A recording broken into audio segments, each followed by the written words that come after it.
Good morning. My name is Max Bro, and I will be presenting with a group of individuals for the next hour and a half.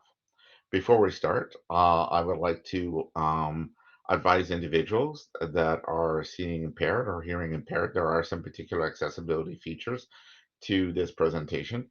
Sadly, I don't know where to give you advice on how to do this. The administrators would be able to help you. So please put in chat that you would like to have one of those features functional. How to get there. I would also like to acknowledge that I'm sitting in the Ottawa area, and this is where I gather today. Traditionally, this is the unceded territory of the Algonquin Anishinaabe people.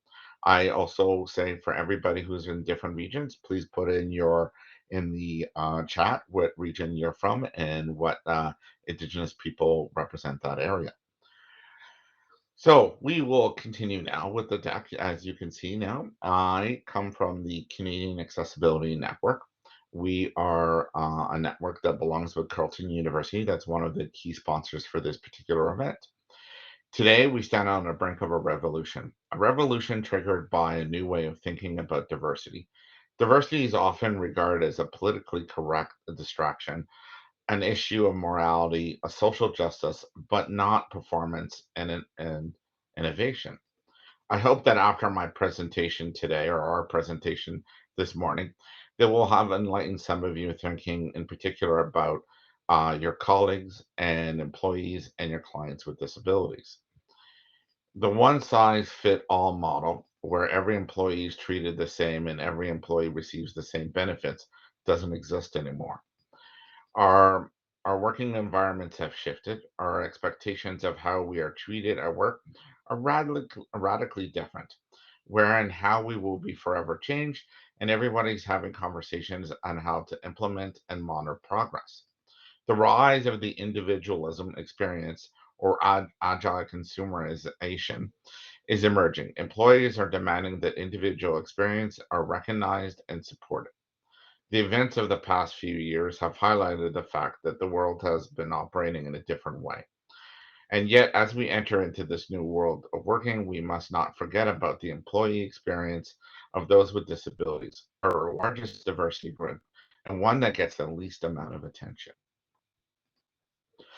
This is one of those particular nice slides I always like to start with.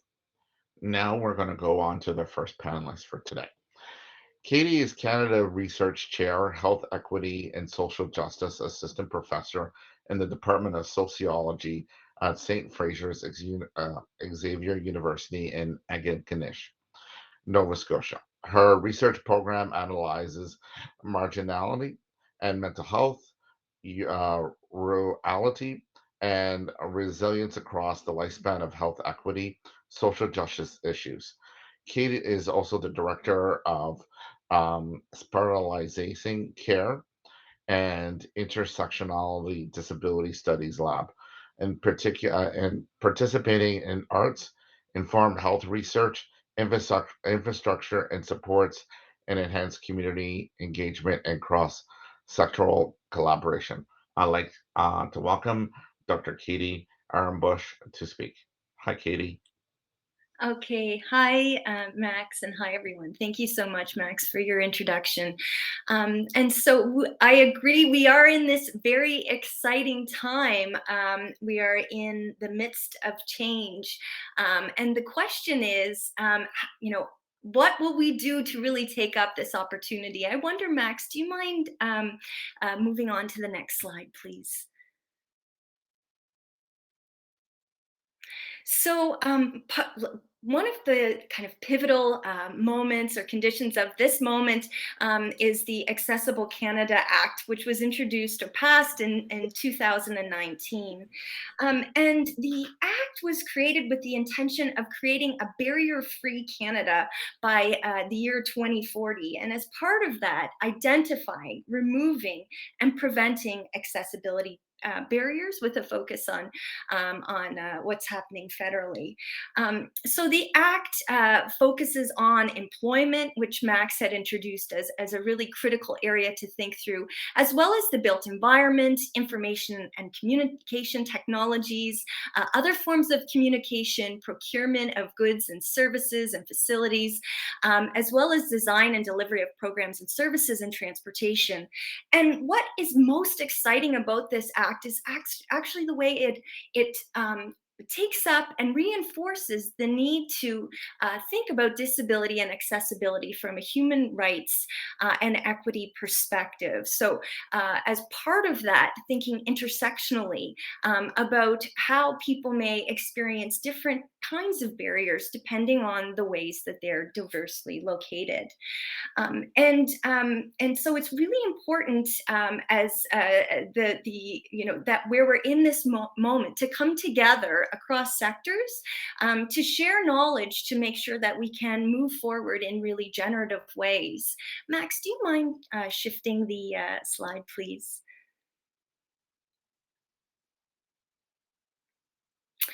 Recently, Statistics Canada had published a report that highlighted just how significant issues of accessibility are.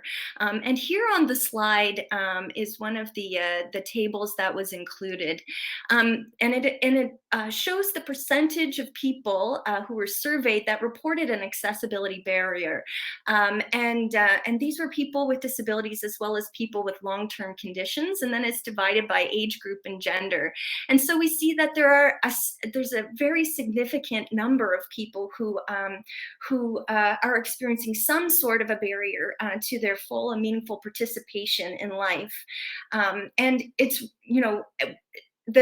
so critical that we can have the evidence that we need to be able to support action around these key areas. Max, can you please switch to the next slide? And we know that visible minority populations with a disability are routinely overlooked. And this happens not only in policymaking, but also in information gathering and analysis and generation, which happens to inform policy. And this is a critical issue, not only because these populations of people are not being considered directly when we're thinking about accessibility and inaccessibility, but also because we're in a moment where there's a lot of attention on equity, diversity, and inclusion, and yet for the most part, disability imagined out. This despite the reality of systemic ableism. So CAN is exciting because it is bringing researchers together with one another, but also with government and industry and disabled people's organizations and community organizations to think about how best to develop, to kind of work together to collect information that really represents the kind of full span of people with lived experience of challenges, and to be innovative in our approaches. And you can go to the next slide. And this is really critical because there is growing collective understanding of as something that has to be part of EDI. As I said, those barriers are expressions of systemic ableism, and addressing them can be challenging because of the diversity of disability, but also because of jurisdictional differences. So when we're thinking about information and knowledge gaps related to accessibility, we really need to work to also include an intersectional perspective. And that's it. Thank you.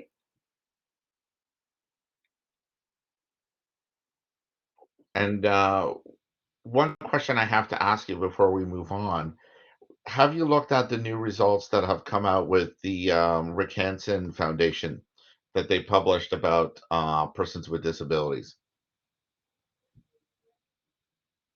No, I haven't, Max. So I really appreciate your insight. So what are they saying? So one of the things they're saying is that 64% of corporations are not understanding of how persons with disabilities really function within their scope, and they are afraid on how to accommodate these individuals. Is that something that we should be concerned about? Yes. The question for me is, how do we collect the information that we need to in order to be able to respond in the right ways? We know that there are significant knowledge gaps right now. That we you know this kind of transformative moment is really premised on recognition that people with disabilities have been overlooked. So how do we collect that knowledge, and how do we also make it relevant to translate that information in a way that corporations can use them? Well, thank you, doctor. Um, and that was quite enlightening about your speech. And again, statistics mean a lot, and I think that we need to take a really good dive in understanding what these statistics mean, especially as we move forward. Our second guest has now joined us. Hi, Dr. Jonathan Lee. How are you doing today? Doing well. Can you hear me? Doing well. Um, I'm just glad that you joined us. We know we were having some technical issues, so if you wouldn't mind, I'll just introduce you to the group. Great. Dr. Jonathan Lee is an executive director at the Canadian Autism Spectrum Disorders Alliance and is a facility member at the Institute of Health Policy, Management, and Evaluation in the Della Lana School of Public Health at the University of Toronto. He'll be speaking about CASDA's work in the autism sector as a case study on how to bring about collective action in the sector in the ways that we're trying to center lived experience in the movement. Good morning, Doctor. Well, you would like to start if you don't mind. Great. Thanks a lot for inviting me. There I am on the screen. Just want to make sure I have all my pieces there. One second here. Just as I begin, I just want to acknowledge the land that I'm on. I'm living in Toronto. That's been for thousands of years kept by the Haudenosaunee, the Anishinaabe, and more recently, the Mississaugas of the Credit First Nation. And this land is protected and bound by a treaty with the three nations. And I'm glad to share and honor this treaty as we move forward in this presentation. As you know, I have this slide, and there's only one slide I have, and I want to build on each of these bullet points. Usually, I would only show one at a time, so you're not kind of looking at where I'm going, but really listening in. So, what I want to focus on, and Max and Katie just brought it up, the idea of how do we look at data and interpretation of data to inform our decisions as a big part of this. But really, what I titled this was mobilizing the head, heart, and hands for collective action. And a case study of what CASDA has done over the last 17 years in the autism sector, a very fragmented sector at times, and to build the first point of evidence-informed evidence, a community-informed evidence to policy pipeline. What that means, and first of all, being guided by the community, being an umbrella alliance of about 300 sector leaders, bringing them together to have community voices at the forefront, to guide what research evidence or evidence about services or employment, we'll get to that point, Max brought it up at the beginning, to influence policy in the sector. So, how does the first question, 4 points really? The first one: how does collective action happen? Well, over the last 14 years or longer now, the autism sector has always tried to influence policy, and it started. CASA formed when five organizations back in 2007 came together, and or they were going to government separately and asking for government to take action on specific areas of concern. The government replied and said, well, there's too many fractured voices. You guys are saying slightly different things. We don't know what to do. And there was no momentum to take any move forward. So they formed CASA as those five organizations back in 2007, and right now we have about, as I mentioned earlier, 300 organizations, members, and autistic individuals who are part of this movement. And during this time, they've been asking for a comprehensive way, a framework for the provinces and territories to work together with the federal government to coordinate funding, coordinate how services are being delivered, how supports are being framed and thought of for a national autism strategy. So it was using the idea of a national strategy to create this collective action. And then I'm going to fast forward to 2019. The federal government did commit to developing a national autism strategy, and right now the first pieces of that is underway. And CASA's role is to continue being that pipeline, to be that continual monitoring, continual improvement of how the strategy is going to be developed. Because out of the strategy will come those policies. That's sort of the background of what we do. We focus on a lot of the areas at first that are the first areas to get this momentum going was to focus on areas of federal jurisdiction. There's a lot of jurisdictional challenges in Canada.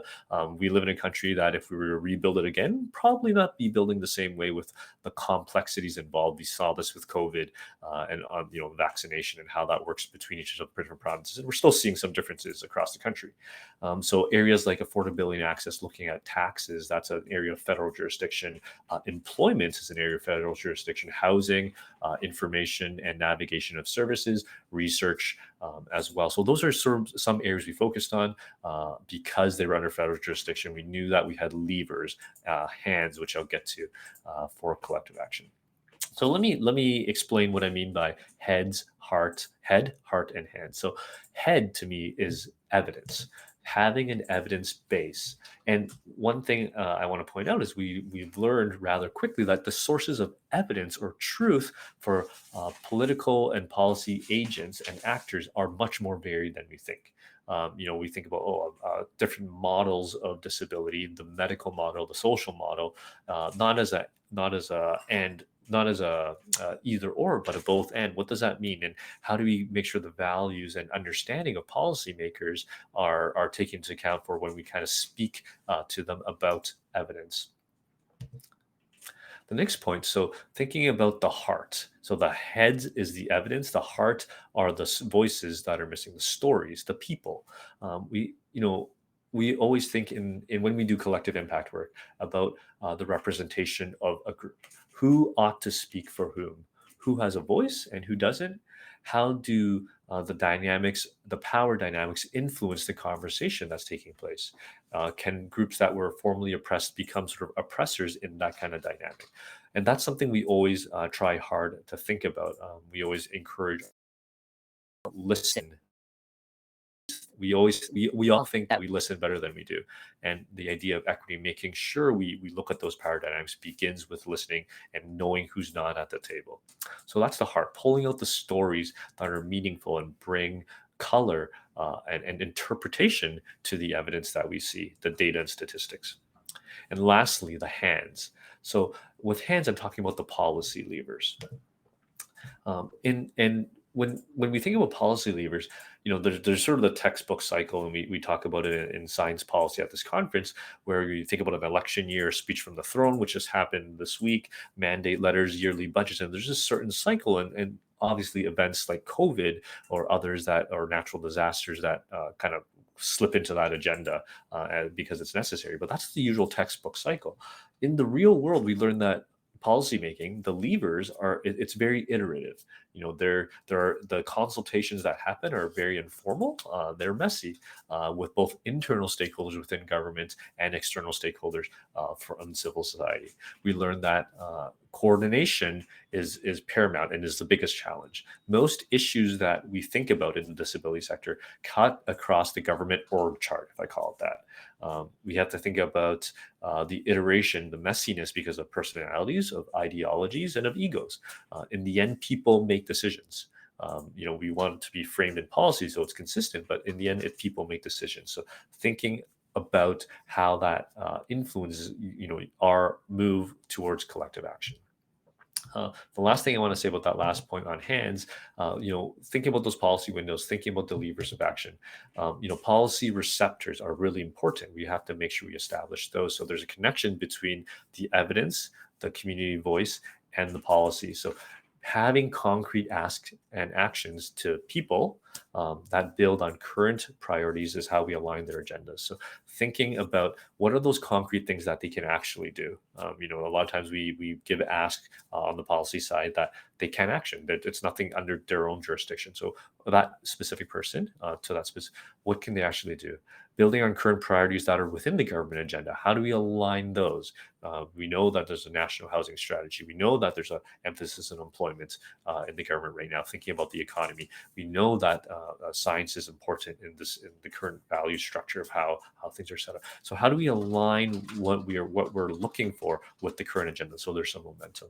So 3 points: the head, evidence; the heart, think about the voices; and the hands, the policy windows and levers for action, and how we mobilize that as a whole for collective action. That's all I have. So I'm happy to take questions at the end, and I'll turn it back over to Max. Well, thank you very much, Dr. Lee. I have a question to ask you. Yep. Um, how do you see both the Accessibility Canada Act and the new direction that's going by the federal government with people from the autism spectrum? How do you see them merging together, if you don't mind Yeah, me that's an asking that excellent question, and it's something that I think about all the time. We think, and so my first point is when we talk about policymaking, we frame these things under specific initiatives and categories because we have to. Is that's how our brains work, and we can have a specific focus. And the scope of these, we have to realize the policy that's going to come about. They're not mutually exclusive. The policies within the National Autism Strategy, the policies within the ACA are not mutually exclusive. We've spoken to ministers and ADMs about this and how do we make sure these two things align. In our general work, we find that a lot of work within the autism sector who's trying to, we've, I think in the sector, in the autism sector specifically, there's been a bit of, it was very fragmented, and now we've come together as a whole in the sector, is to learn, build on the learnings from this, at one invisible disability to spread our learnings to the others. That's a big piece of it, and this is sort of the first step of the pie to make sure all these things are spread and scalable, and that's why data evaluation and monitoring of these things are important and connections across government. So with the Disability Inclusion Action Plan, making sure that we're connecting the NAS with that. So there are different pieces that we are always thinking about. So they're not mutually exclusive at all. Well, thank you, Dr. Lee. We're now going to move on to our next panelist. I'm just going to make sure we get that switched over, which I didn't do for Dr. Lee. I apologize. Our next panelist is Rosalie McGrath. Rosalie is an accessibility and disability inclusion advocate. She's doing innovative policy work through the pilot projects that explore the practical application of inclusive design.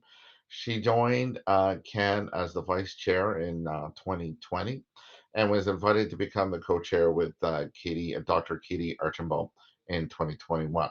She is currently working with Dr. Jonathan Lee and with Julie Caldwell at the Center of Disability Relationship and Policy Issues within CAN. As well, she is now working with in the federal government space with Statistics Canada. Good morning, Rosalie. How you doing? Morning, Max. Good morning, everyone. I just want to take a moment to thank Jonathan for his comments. Jonathan, your comments on better data analysis and really listening to community to refine our work, our policy work that we do within the Government of Canada and all levels of government really resonate with me. My slide that you see before you today is on how to, it's on an innovative approach to equip public servants to mobilize our heads, hearts, and hands in a way that speaks to the way we currently build policy and develop concrete actions as part of those policy initiatives. But before I start, I want to acknowledge that the land on which I live and work is the traditional unceded territory of the Algonquin Anishinaabe people. Je reconnais que la terre sur laquelle je travaille et que j'habite est le territoire traditionnel et non cédé du peuple Algonquin Anishinaabe. I have observed that we in the federal family, as a policy analyst in the federal family, we often employ policy research and agenda setting processes that have been designed to address, up till now, either a specific policy issues in a way that we feel meets the needs of the statistical majority or the quote unquote average person.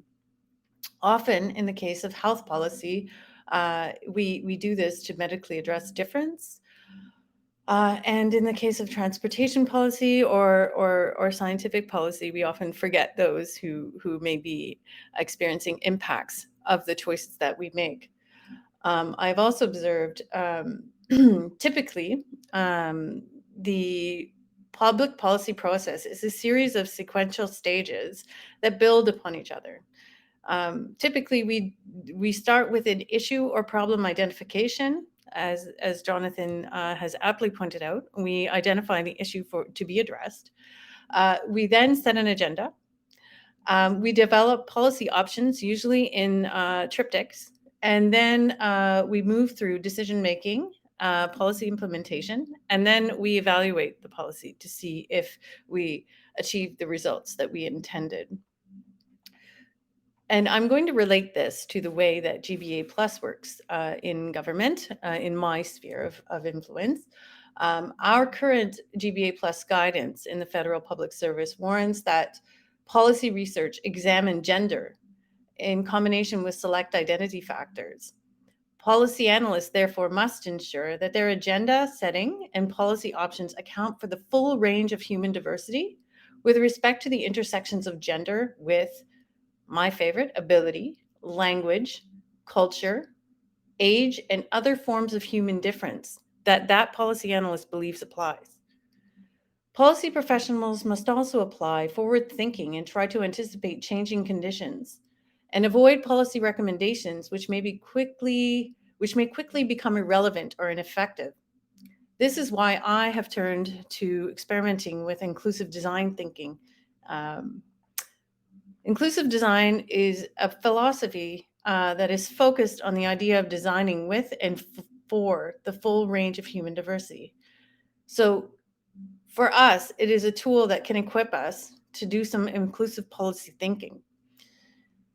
In the context of emerging and innovative public policy thinking, because that's where we are right now, sorry, sorry about that. Inclusive policy thinking. This slide that you're looking at reflects how the principles of inclusive design developed in the UK could be integrated into our policy process. And let me just begin quickly with the first principle, human-centered. Human-centered principles could be considered during the issue problem identification, and there's much value in doing that. Inviting and consulting communities who represent the full range of human diversity, ability and or otherwise, during the issue and problem identification stage in our policy development process will not only enhance our understanding of the issues, but also deepen our understanding of the reasons for their emergence. It will also unearth the impacts that a policy may have on minority, marginalized, or vulnerable populations who may be exposed to increased risk. Principle 2 applies to diversity. It's diversity and different, and it applies really to agenda setting, research, and analysis. And this is the part that my colleagues have spoken to quite eloquently in their comments. In explaining why a policy issue should receive government attention and resources, there is value in ensuring that your supporting research, analysis, and reasoning include considerations in a study of the unintended consequences for those on the margins. This will go a long way to ensure that your agenda meets the needs of as many Canadians as possible, which in the end is what we are here to do. The third principle, choice, really applies to policy option development for me. When developing a policy recommendation, and as you know, at least 2 alternatives, offering design choice within recommendations is key for inclusion. Looking at more than one option where a single option cannot meet the needs of all of the intended users or the intended Canadians that you serve. Ensure that your reasoning and the design of your recommendations include considerations of the consequences and/or benefits for the diversity of the Canadians you serve, or who might be affected directly by your research and your recommendations. Flexibility is principle 5, and it really applies, in my opinion, to decision making. Decision makers want to support policy options that are logically sound. Who wouldn't?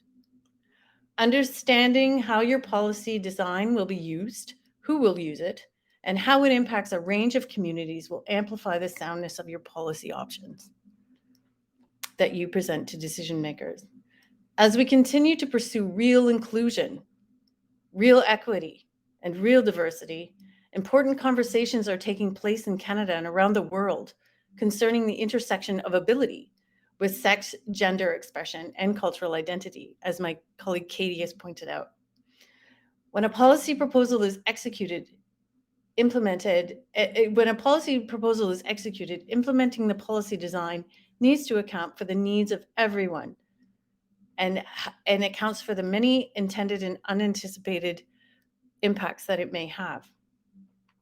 As the Department of Women and Gender Equality point out, excluding the consideration of sex, gender, and racial differences in health research has limited effective diagnosis and treatment for women, men, non-binary people, and intersex people who face long-term conditions.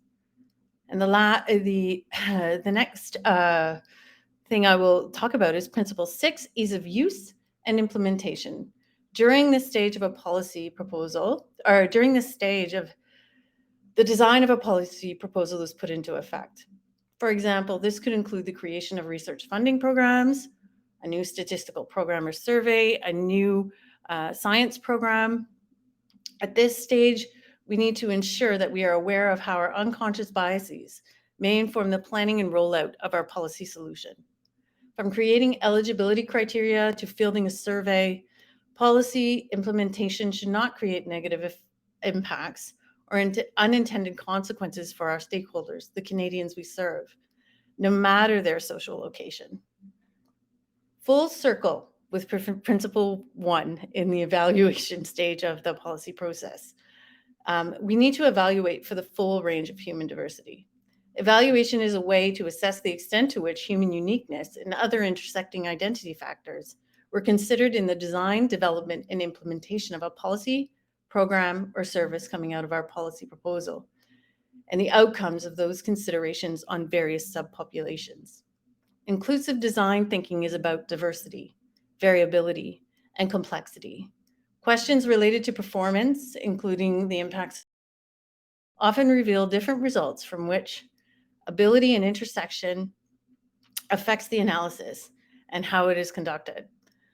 For instance, a health or transportation-related policy can be examined and found to have strong implications or other bias and unintended consequences for the disability community.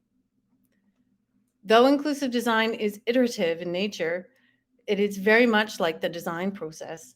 We need to ensure that we encourage the following dimensions and of an inclusive design framework. The first being recognizing, respecting, and designing our policies in ways that account for human uniqueness and the varied social locations of the Canadians we serve. We need to be inclusive, open, and transparent in our policy design processes and co-design with people who have a diversity of perspectives. We need to have the courage to work with those who might have difficulty with our designs and our ways of thinking. And lastly, we must always be conscious that we are designing iterative policies in a complex ecosystem, as Jonathan has pointed out. And I just want to end on the note that Canada's very own Inclusive Design Research Centre within OCADU offers very solid guidance, as well as a growing community for those who are curious about inclusive design research and its application. Now I will turn the floor back to my colleague, Max, to tell you about a relatively new, tell you a little bit more about this relatively new piece of legislation that Katie referred to, the Accessible Canada Act. Over to you, Max, to invite a group of individuals from our Canadian Accessibility Network sponsors at Carleton University who will touch base with us on the impact this act will have for you as you move forward with your work. Thank you, Rosalie. One question I would like to ask you before we move on. One of the I'm going to be honest with you. I'm a big fan of this particular graph that you created with your team and yourself. I think it really exhibits one of the key thing about the Accessibility Canada Act. When that was being designed, there was a lot of people putting their heads against the wall and asking them some very particular questions. And one of them was, how do we ensure that individuals with disabilities are really being heard in this process? And if you look at all of the legislations that have existed prior to this particular act, this one has something so unique that no other act has. And that is ensuring that in moving forward, that all the individuals that have a disabilities have a stake in what's happening. And that in moving forward, any kind of policy, any kind of particular legislation changes or organizational changes needs to demonstrate that they engaged individuals with disabilities. In your opinion, right, what are probably the first step you think an organization needs to do in order to enact this particular graph that you have shown us today? Thank you, Max. Honestly, I think that the answer is twofold. The first is you really need to assess your business to understand what it is you do. And then choose, and the second thing is set up a framework and a feedback loop with the proper stakeholders to give you proper advice on where you're going. So that is how I would answer that question. It's very brief, but those are the first two things I would actually recommend doing, because you can't design without the proper perspectives. Well, thank you, Rosalie. Thank you for your comments. And now we're moving to the conversation where you get to hear from me. This is a little odd. Usually somebody would introduce me, but I'll just talk a little bit myself. I used to work for the Federal Public Service. About 3 years ago, I left, and I've been working now as the Vice President of People and Change for BDO Canada. My time with the Federal Public Service towards the end, I was working with people over at Treasury Board and Infrastructure Canada and the Office of Disability Issues, and setting up the background for the Accessibility Canada Act. I could sit here and talk to you about for hours on what all the great work that was done behind the scene on how to do so. This particular deck, I'll put in two vignettes that explain the background work that was done to create the particular legislation. Now, I would like to go on and talk a little bit about a little bit different parts about the act. But before we do that, I'd like to take a little step forward and back and talk about CAN and what CAN is. You've heard a lot from three particular individuals today, and one of the part of the theme of today's discussions is to help anybody who's listening today to understand four different components, to identify emerging issues, such as the issues that are going to be coming out of COVID-19, and engaging in relevant communities, stakeholders, and government bodies to center around perspectives and rights of diversity with people with disabilities. And as well, Ken is coordinating policy for where scientists and cross disability first voice advocates are addressed in developing policies and ensuring that public and private and non-private decision makers are part of the process, as well as scanning, taking a look at what accessibility and disability inclusion policy and policy research to identify how governments are developing and implementing accessibility and diversity inclusion policy across the jurisdictions. And fourth, what Ken is doing is designing a disability inclusion policy analysis tool. That's something we are going to be working towards down the road, and we're hoping to have that available in the next few years. I, in particular, going back to myself, um, I like to always talk about people with disabilities first by statistics. I always like to talk about, in Statistics Canada released in 2017, over 22% of Canadians with disabilities exist. That works out to be 6.2 million people. They are between the ages of 15 and 64. That works out to be, are you ready for this one? 1 in 7 Canadians. And here are some more facts about people with disabilities, just so you understand. This is in descending order. And they are in these particular groups: pain related, flexibility, mobility, mental health related, dexterity, seeing, hearing, memory, learning, developmental. The average age of this particular groups are between 40 and 45. 4 in 5 persons with disability use some particular aid or assistance. And it's really important that you understand this particular fact that, half, a little bit just less than half of the individuals you'll be interacting with disabilities need some kind of assistance. Now, I'm just sorry, bringing up my name. One of the things that I like to talk about is why I joined PDO, is I believe in my particular spectrum that the corporate sector needs a lot of help. They're starting to see a lot of clients and employees with disabilities starting to ask questions about how are you going to accommodate us? What are you doing to accommodate? And one of my favorite stories that I constantly use all the time is when I was in San Francisco a few years ago. I walked into one of the local banks and I needed to go in there to get some cash. And what I discovered really quickly was they were further advanced on how to accommodate people than anything else I've seen in North America. So I'm going to change my slide. And one of the things that they had was an iPad. When I walked in, they gave my wife an iPad right away because they saw I wheeled in with a wheelchair. And they were thinking that I needed some kind of accommodations. And right on the iPad was basically I had a choice. I can ask what I was looking for, or I could tap onto an ASL interpreters. And I tapped on the ASL interpreter. I don't need it, but I was just really curious. And so with this particular bank, what an individual can do is they can tap into the service of an ASL interpreter, sign to the individual. The individual would turn around and speak to the person behind the kiosk and say, this is what the individual would like to do for this particular session. And the conversation can take hold both back and forth like this for as long as the particular client needs. So let's go back to the act. One of, again, one of the most interesting parts about this particular act is that it came up with what I call the Magnificent Seven pillars.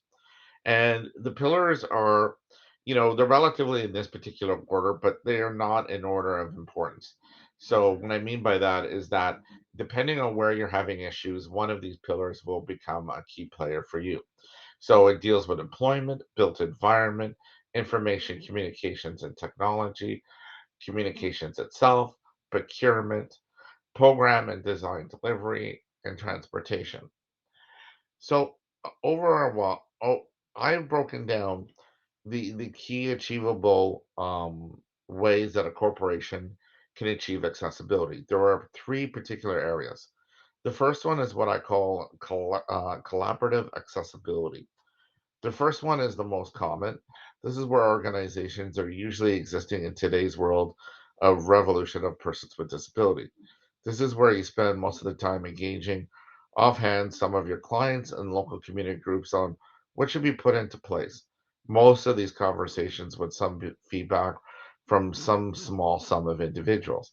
On occasion, you might see these organizations throwing events to demonstrate a new product or policy shift towards accessibility. The second group that I like to bring up is agile accessibility. There is only about 20% of the organizations that exist in this particular area. They're hyper focused on either client or an employee accessibility, usually only one group, sadly. The Federal Public Service is guilty of where they put all their eggs and efforts into making sure their external websites were fully accessible and then forgot about the internal employee website tools. That's just one example. Don't mean to be making fun of the federal public service, but there is something they need to be dealt with. There's also this philosophy with this particular area. And when a situation or a barrier is presented, the organization acknowledges the problem and proceeds to fix it. But nothing is sacred and everything is at play in this particular goal. The last one I like to talk about is what I call sustainability accessibility. This is a very small percentage of organizations that have achieved this particular point. All of the internal policies, directives are up to date. They're renewed annually, and there's a committee and individuals with disabilities reporting to senior management about what they're hearing and experiencing on a daily and weekly basis. There's also a committee of clients with disabilities, and there exists a firm accommodation policy that updates on an annual basis and it provides experience and shows new ways to handle situations. One of the key things that I'm trying to do, both at BDO, is figure out how to monetize this particular area. And the reason why I say that is that persons with disabilities, for a very, very long time, has been what I would say understood and under pushed. And I'll give you a great example. When this particular legislation was being announced, it was being announced at the same time that the weed legislation was occurring, and we had no press. And then over the last few years during the COVID years, where it was the informative 2 years to really push forward on this act, we experienced COVID. So we've been taking some steps backwards, but I'm hoping that in the next few months, as we move into post-COVID environment, that we really start embracing the ACA Act, especially in the corporate sector of Canada. So that's my particular speech, and I will be now opening up. Just give me a second. I will now be opening up the floor to answer any questions that the listeners are having to the panel. And we will go from there. I gotta take a look at where the discussion forum is. So there you go. So before I go forward, somebody asked me what bank I experienced this was. This was Citibank in San Francisco, right downtown. I can't remember the street for the love of God, and I apologize for that, but I can email you that. So this is a great time in the chat forum and the discussion forum to ask the group any particular questions, and I will bring it up with them.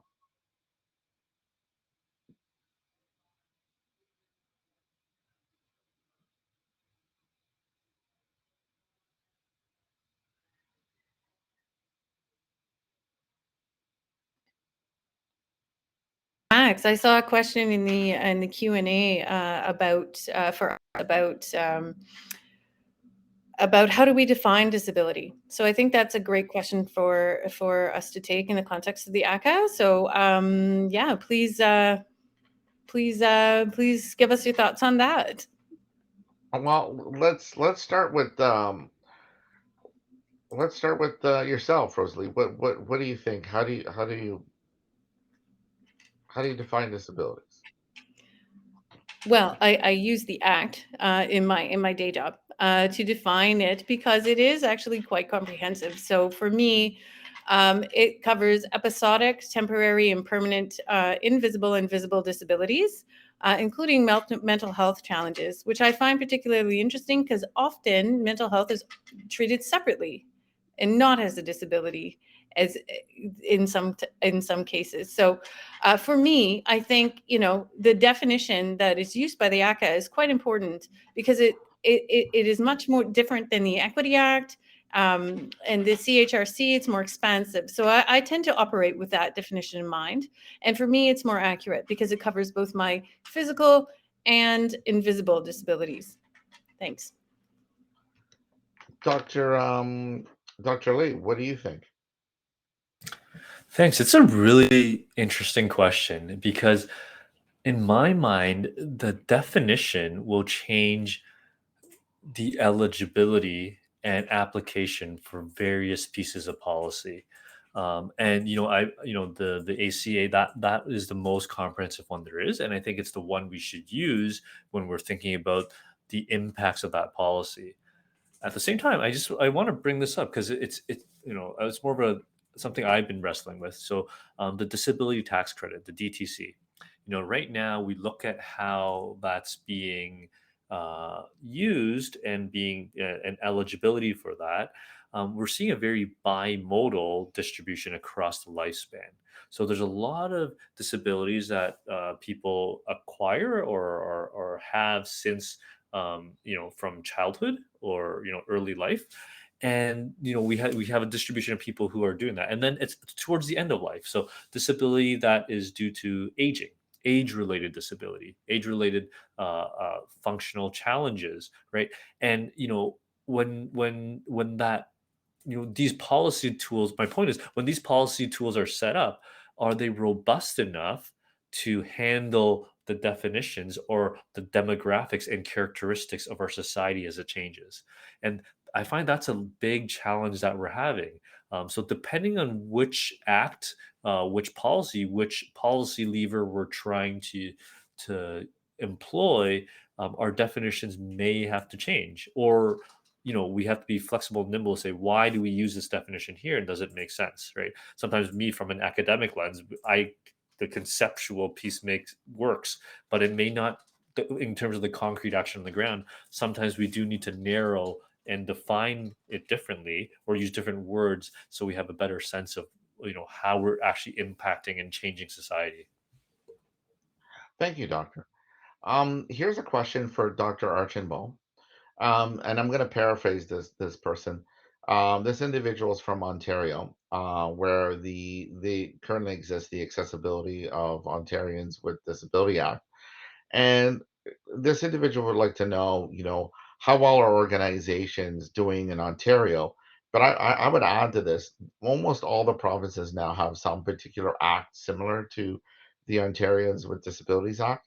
And how is this being overall being looked at in Ontario and all the other provinces? Okay, thank you so much, Max. Also, Aaron, for such an excellent question.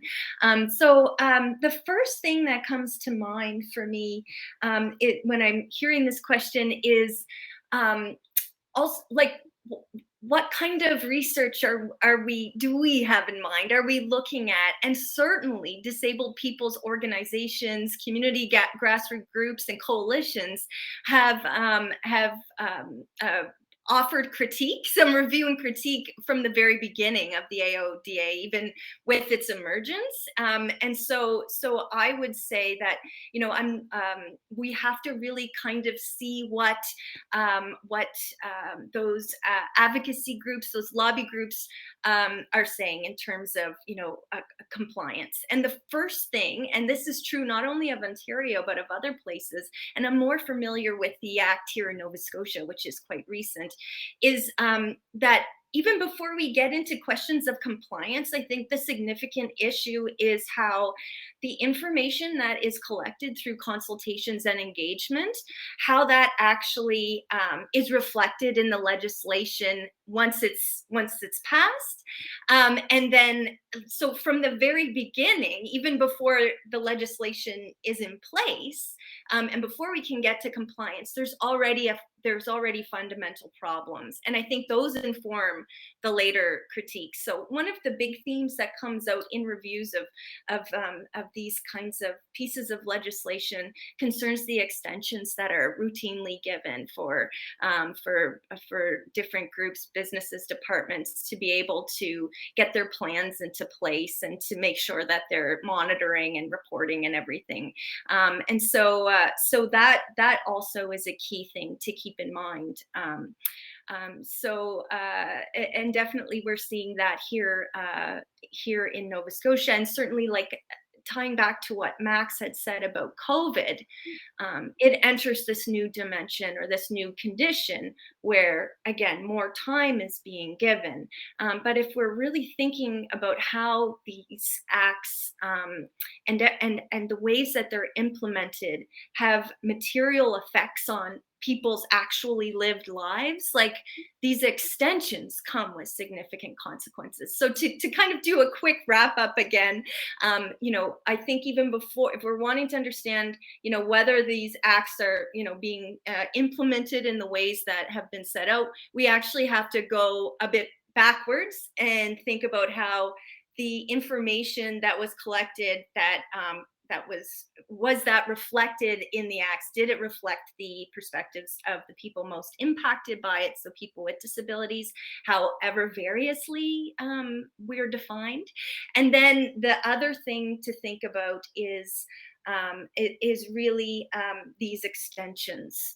And it's really difficult to assess compliance when there's these extensions. And it's, you know, it's not to say that that they that they can't be in place. We have to have them.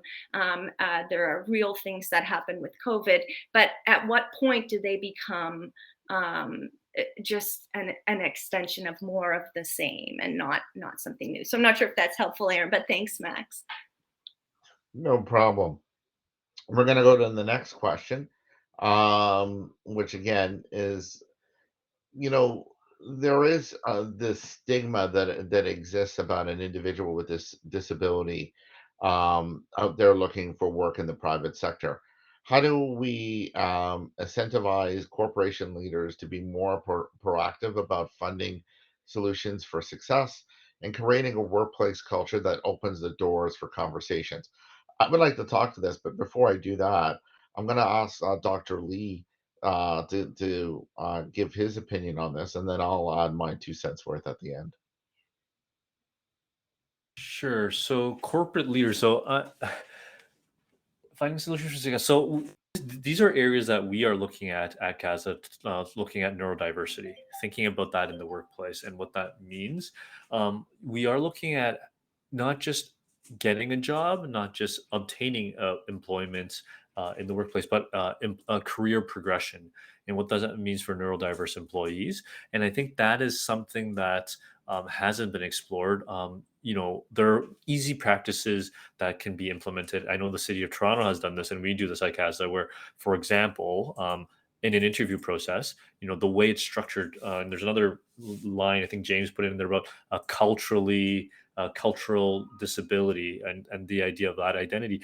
And so we implemented in our hiring practices to not ask interview questions on the spot, but to send the questions ahead of time and ask them in a way that people don't have to brag about their competencies, culturally, and in terms of how people, how different cultures and how different people process information and think about things, it varies. And giving that ahead of time, in the city of Toronto, it has actually changed the employment level of the Indigenous people working within the city when they put in that HR practice. So I think there are really practical tools that have to be considered when we talk about cultural differences. We talk about disability differences. Same thing, having those things ahead of time, changing how the interview process is done, the onboarding process, making sure there is support. And making the business case. And we run a program called Ready, Willing, and Able across the country for folks with autistic folks and those with intellectual disability, and realizing that there is a business case for hiring people that a lot of times are seen to be going to be less productive, and there's ways, you put the appropriate supports in, there's actual business case for that. And to add to Dr. Lee's comments, what you said about business cases as a big particular angle that needs to be pushed forward.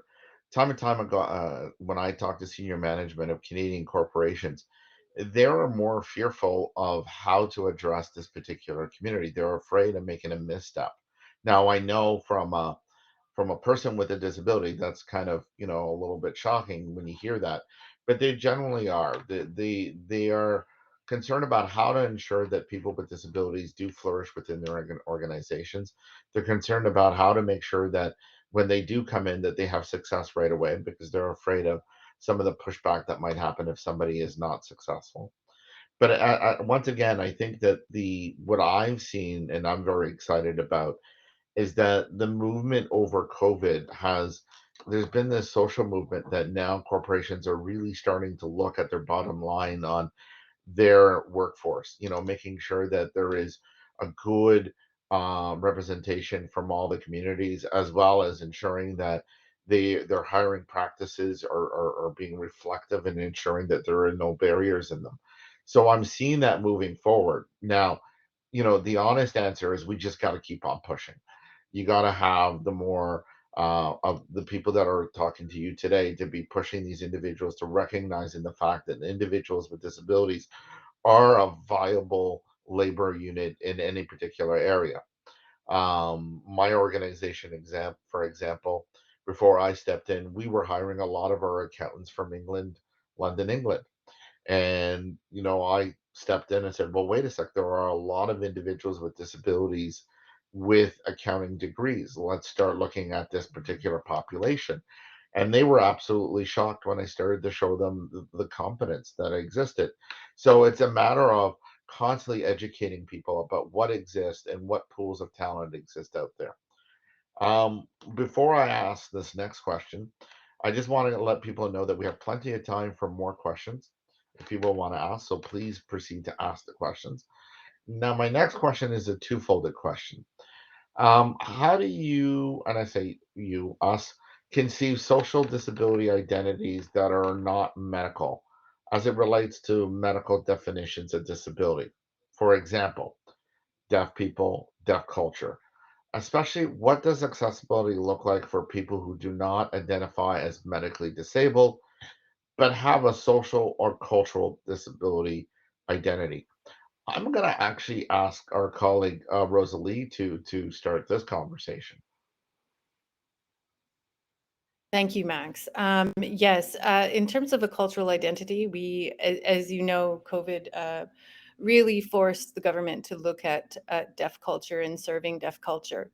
So for us, for me, in terms of making sure, I mean, deaf culture is a culture on its own. We first have to begin by recognizing that it is a culture with its own language, and I say plural, ASL and LSQ, so American Sign Language and Langue des Signes du Québec is practiced in Canada. So we really need to acknowledge that this is in fact a cultural identity and keep that in mind as we develop our policies, processes, and practices, as well as our programs. So I mean, as we consider other cultures, we have to give the same credence to deaf culture, for example. So I think that social cultural identity, does fit into the models of disability as well, and so we need to really think about how to serve Canadians in general, and what are the modes that they need to be served with. So I think for me, being conscious of deaf culture and being conscious of social identities. Socio-cultural identities is in fact at the very center of inclusive design. So I would say that that is my answer, Max. Thank you. No problem. Would anybody else in the group like to add to that? I can take that one as well. Ah, Max, and thanks, Rosalie. And thanks, James, for what a great question. So at the start, I said, disability and accessibility, it has, for the most part, been imagined out of equity, diversity, and inclusion initiatives.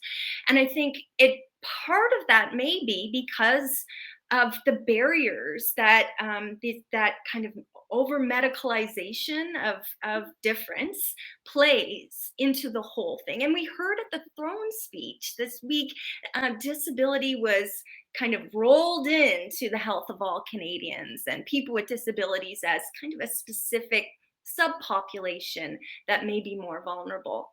There's a lot that we need to kind of question there. So if we start to imagine disability as social and cultural, it opens up new perspective about things like systemic ableism, right? Which when we are adopting, like when we take almost what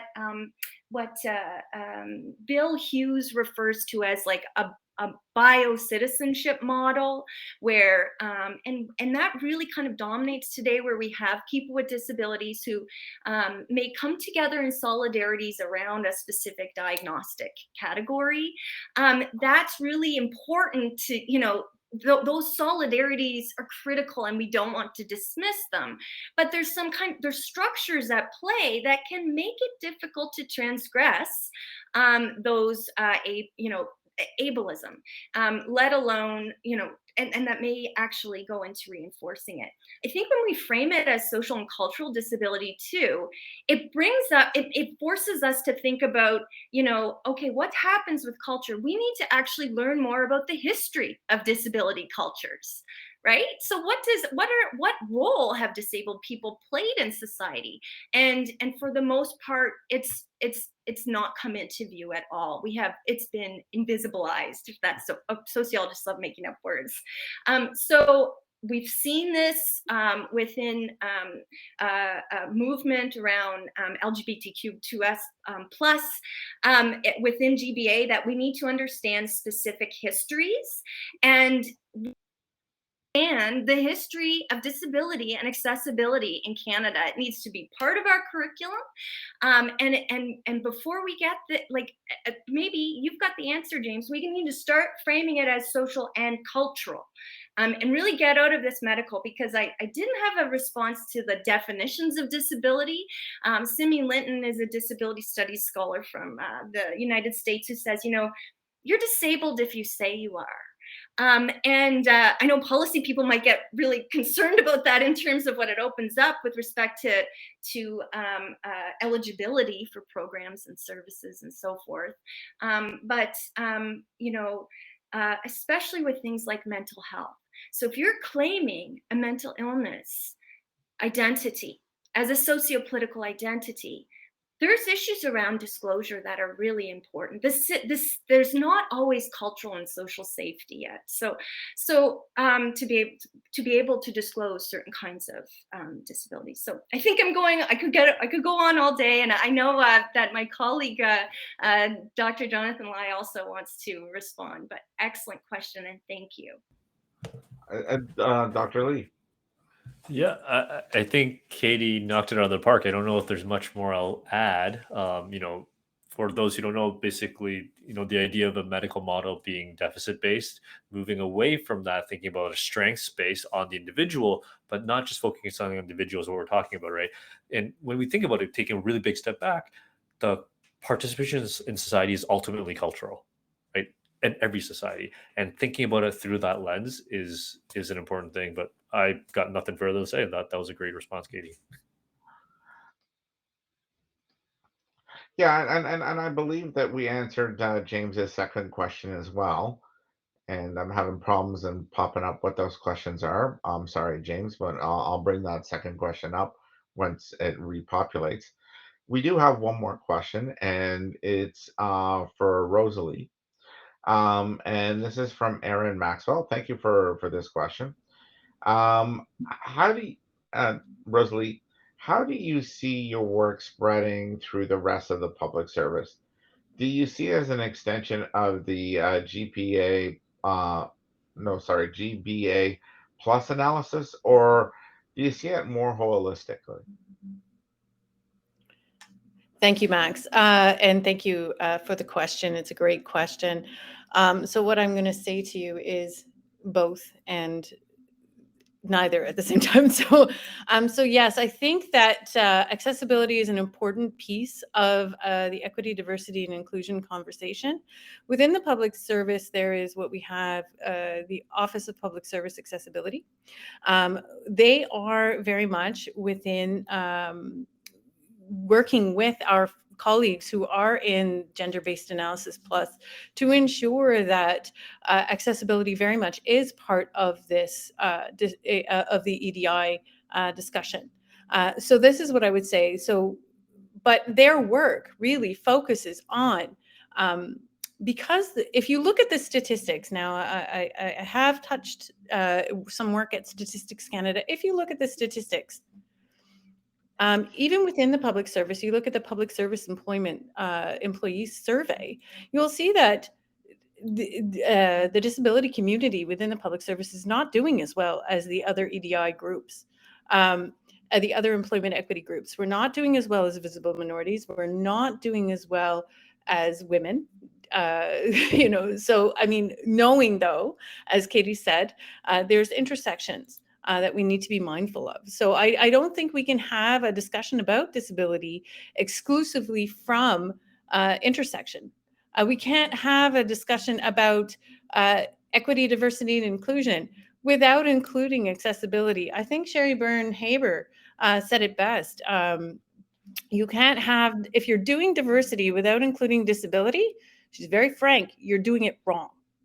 So we do need targeted initiatives that really support this gap that we see, this equity gap that we see with persons with disabilities, even within the public service, and in the programs we serve. But we also have to be mindful that all persons with disabilities are the most are just as diverse culturally, ability, as the Canadian population. So we can't have equity, diversity, and inclusion over here, and we can't have it over there. And do I think that my work will, my approaches will be infiltrated throughout the public service? Yes, I do, because that is the kind of conversation, the progressive conversation we are having at present in the public service about how to do EDI. So I hope that answers your question, but and I think I just went off on my very passionate, my very passionate mission in life. So yes, I am working with people across the public service to ensure that equity, diversity, and inclusion does include disability, because if you don't include disability, you might be doing it wrong, and you probably I, are. and to paraphrase one of my favorite sayings is that persons with disabilities not only is the most equitable group that exists around the world, but we're also the most opening. We're always adding new members every day and every hour, and and we have all the different religions, regions, you name it, joining our community every day. I did find James's original question.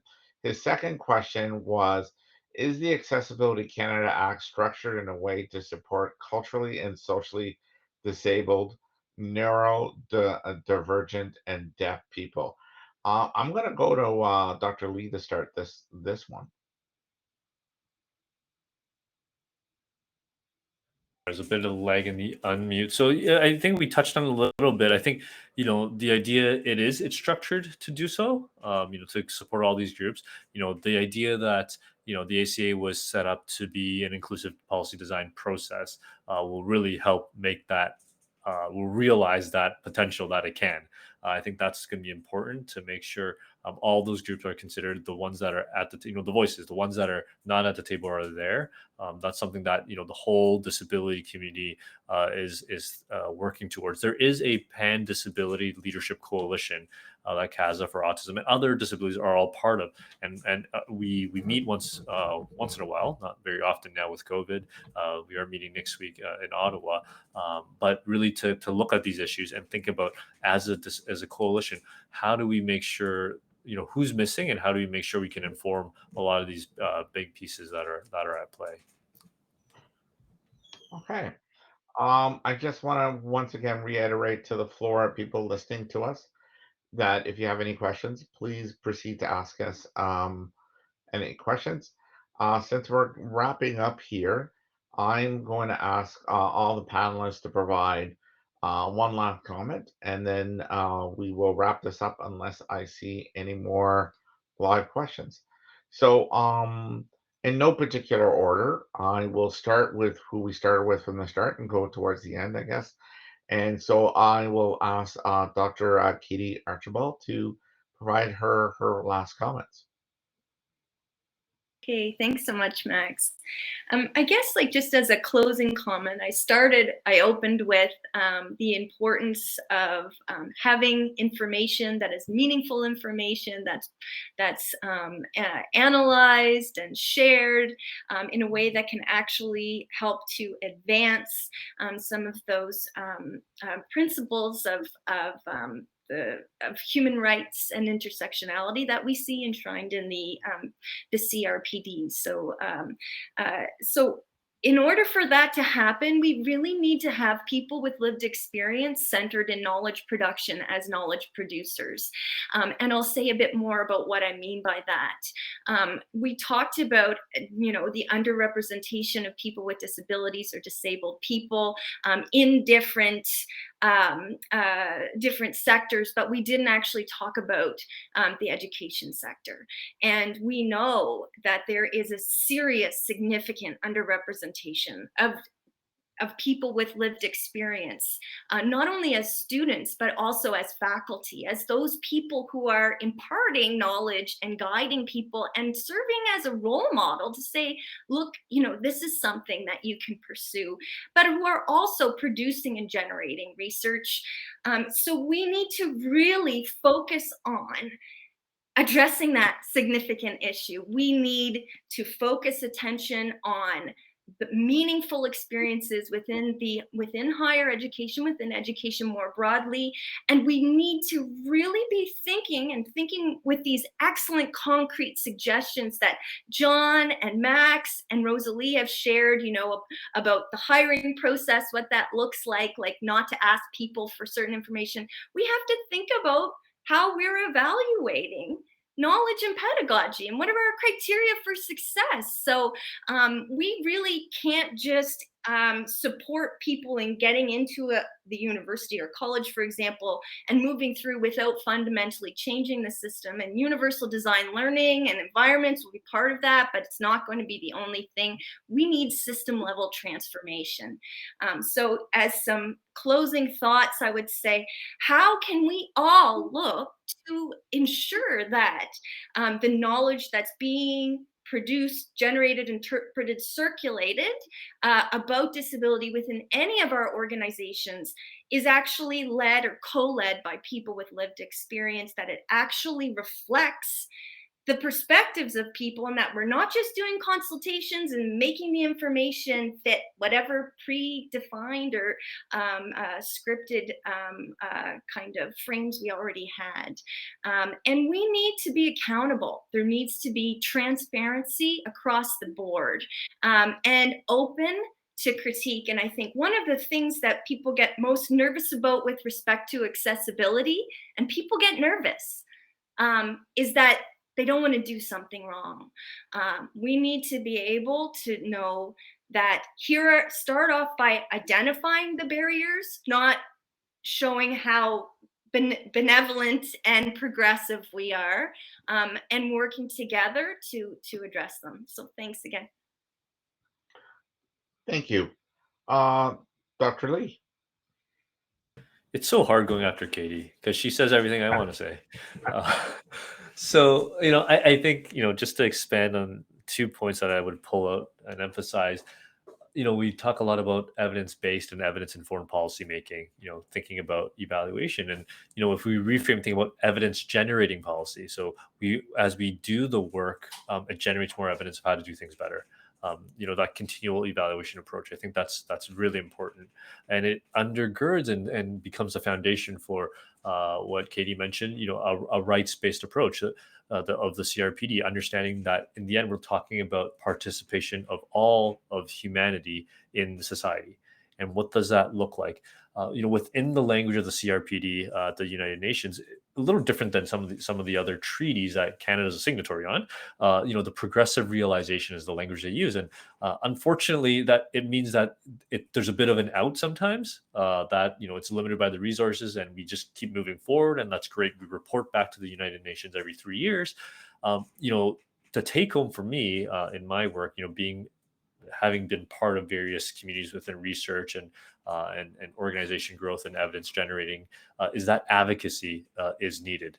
In the end, it's coming together, being able to advocate because they have an out. There is this progressive realization, and that progress, that realization of the CRPD can be moved faster if we come together and advocate together and bring awareness through education, through capacity building in this area. That's really how we change the system. Thank you, Dr. Lee. Rosalie McGrath, any final comments from you? Thank you. It's as hard as it is to follow Katie. It's harder to follow Katie and Jonathan. What I would say, uh, so what I would say is that as policy analysts, as public servants, I think public servants at all levels of governance need to equip themselves with the ability to respond and design inclusively. I know it gives us an out to be progressively building, but we need to progressively build because, as I pointed out earlier, persons with disabilities have not been considered. And so there is a lot of building to do at the base level in collaboration with community. So that I would say, I mean, obviously I'm coming from a very specific perspective, knowing the kind of work that needs to be done.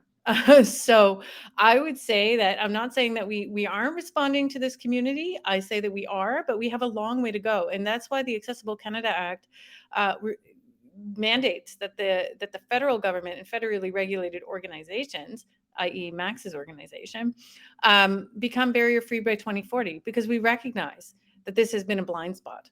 And we need to work with community, and we need to do the things that Katie and Jonathan have eloquently outlined to fix the system, to address those systemic ableism, to address systemic ableism, to start looking at our unconscious bias. So I think that as much as I as a person with a disability, I see that it gives us an out. I also appreciate it as a policy analyst that it gives me the time to do things right. So I would say that doing things right should be our focus over the next 20 years at least, or 19 years until 2040, because that is when our own legislation requires that we remove barriers for persons, especially for persons with disabilities. Thank you. Thank you. My final comments are a little shorter because, well, I have to follow all these three great individuals. My speech is really about this. The power really now rests for the first time in a long time with the individuals themselves to ensure that their rights are being adhered to. But at the same time, this is a great opportunity for corporations and governments to really understand how to, for lack of reasoning, reset some of their policies when it concerns about hiring, retaining, promoting, and doing all the fun stuff about people with disabilities, but also for indigenous people, racialized communities as well. And so I think that we are entering what I would call a renaissance period where I'm hoping that we're going to see more and more, every few months moving forward and moving the agenda and helping, all these communities get a better representation both in the workforce and being involved and heard. So, on that note, I can't really add more to what my colleagues have already said. I really do say that everybody today that we're listening to us, go out there, read the act, go take a look at some of the stuff that's going to be popping up from the Gazette that's going to be talking about the regulations. And I would like to say thank you to all of my colleagues for attending. The CAN organization is always around at Carleton University. If you have any more particular questions and you want to get it interact with us, please don't be afraid to email us. We're always interested in talking with you. And have yourselves a nice weekend. And I hope to talk to you in the near future. Thank you very much. Bye.